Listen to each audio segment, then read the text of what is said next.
Nou, wanneer ek tot bekering gekom het, en ek neem 'n stap van gehoorsaamheid, en ek laat doop my, beteken dit nou dat die water my kan red? Nee, die doopwater red nie.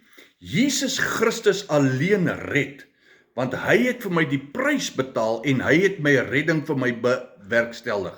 Sy bloed was nou my sonde weg, sy bloed maak my skoon. Nou wat is die doel van die doop dan?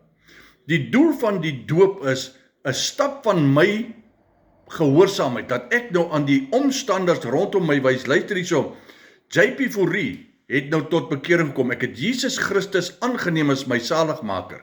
Die ou mens wat ek geken het, die sondige mens bestaan nie meer nie, hy gaan nou in die water in, en dan gaan ek as 'n nuwe mens, deur wedergeboorte, gaan ek opstaan in 'n verklaring om die koninkryk, my erfdeel in besit te kan neem.